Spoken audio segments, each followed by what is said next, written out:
Today I want to introduce you to the concept of something that will be new to probably all of you, and it's called significant digits.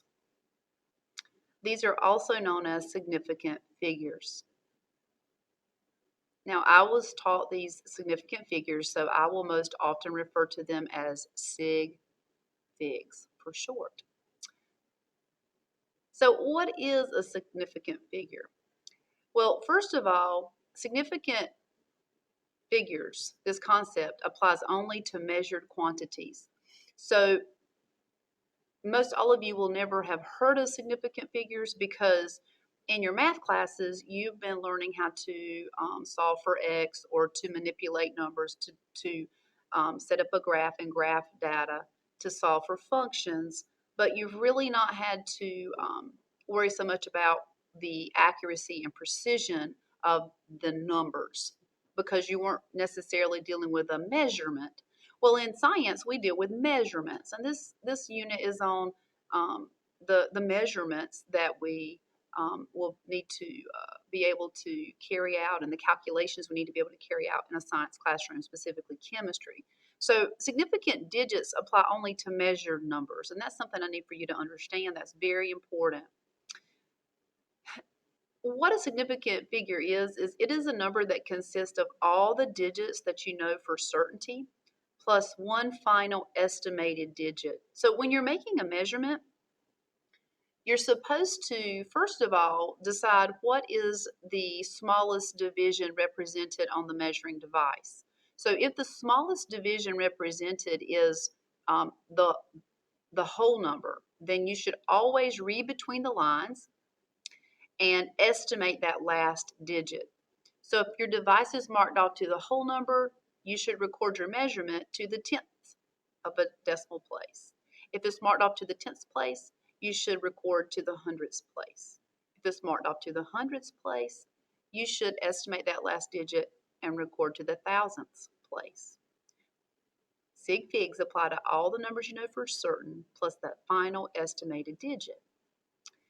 Now, this lesson is just going to focus on the rules to determine sig figs. And in my experience, it's best just to apply the rules. If you learn the rules and apply them and don't question the rules, then it makes this go a whole lot smoother. So significant figures is going to be new to all of you, as I've already said. And some of you are going to question, you're going to think it's silly.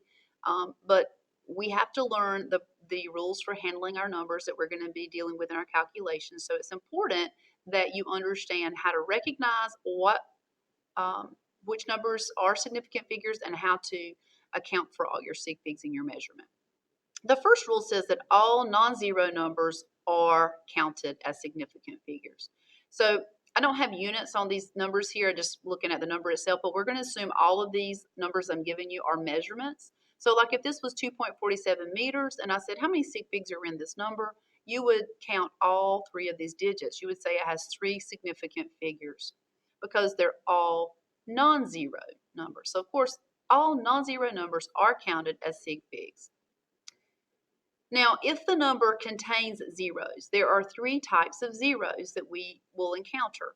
We have leading zeros, we have captive zeros, and we have trailing zeros. The rule for leading zeros is they never are counted as a significant figure. So again, if this was a measurement, let's say it was a mass, 0.00247 grams, and I were to say how many sig figs is in this measurement, you would tell me that since these three are leading zeros, we don't count them. So they're placeholders, but we don't consider them sig figs. You would not count either of those three zeros, but you will count the 2, the 4, and the 7. So you would tell me this number has three significant figures as well. Leading zeros never count. The second type of zero is a captive zero. Sometimes they're referred to as trapped zeros, because they're literally trapped in the middle between non-zero digits. So captive zeros always count as significant figures. So here in this number here, let's say if this was 70,063 micrograms, then this number would have The 7, the 2 captive zeros, the 6, and the 3 all would count. So we would say this number has a total of 1, 2, 3, 4, 5 significant figures. Captive zeros always count as significant figures. It's pretty easy. Now, finally, we could have zeros at the end of our number, and these zeros are referred to as trailing zeros. Now, trailing zeros are the ones that can sometimes be tricky because they sometimes count. Okay? So how do we know when a zero at the end of our measurement should be counted as a significant figure? Well, the only time you would count a trailing zero is if there's actually a decimal physically written in the number. You have to see the decimal written. So what I've done is I've expressed the value 100 in 3 different ways. Notice each of these numbers have trailing zeros, zeros at the end of the number. These zeros come at the end of your number, and they're called trailing zeros. So first of all, let's look at this number that's written in scientific notation. When you're looking at a measurement that's expressed in scientific notation, you're going to refer to its coefficient when you're trying to determine its sig figs. So here we have 1.00.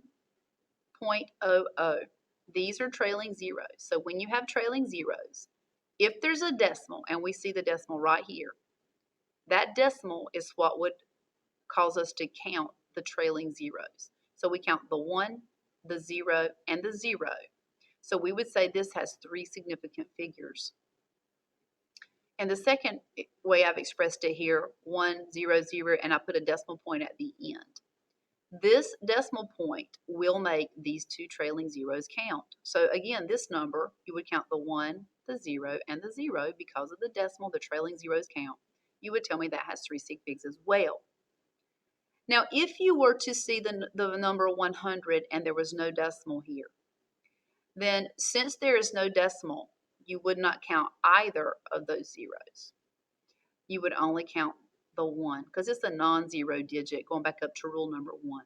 So you would tell me this number has only 1 sig fig. Again, if you just learn the rules and apply them methodically, then you will find that significant figures are really easy to deal with. Now, there are a couple of instances where measurements, really I shouldn't say measurements, I should say the numbers that we will deal with have what we call unlimited or infinite sig figs. And really, it's easy to distinguish when this would be because remember what I said on the previous slide, sig figs only apply to measured numbers. Well, these 2 instances are not going to be measurements. So the first instance is when you have counting numbers, and these are exact numbers. Like if I were to go in our classroom and I were to physically count each person in our class, and I just picked this number hypothetically. So let's say if I counted everybody in the classroom and I said, okay, we have exactly 21 students in the classroom. This is an exact number. If you look, students is not a unit of measure anyway. So this is not a measurement. This is something we counted. If I were to go into a box of crayons and count that I had 50 crayons, exactly, that's an exact number. There's no uncertainty in an exact number. So it has infinite or unlimited sig figs. So counting numbers have unlimited sig figs. The second instance that you can have unlimited sig figs is when you have a defined quantity, which we call those conversion factors. There's no uncertainty in a defined quantity. For example, we know that 60 minutes will always equal 1 hour. There's no uncertainty there. That is an equality. We know there are 100 centimeters in 1 meter. Again, a conversion factor has unlimited significant figures. So let's practice here. You might want to pause the video and then come back and check your answer. So what we want to do here is tell how many significant figures are in the measurements. And if there are zeros, let's try to classify those. So take a few minutes to do that and then resume the video and then check your answers. I'm going to go ahead and complete them. Here we have 123 meters. There's no zeros, so I'm going to count all 3 digits. You would tell me this measurement has 3 significant figures. And number 2, we do see a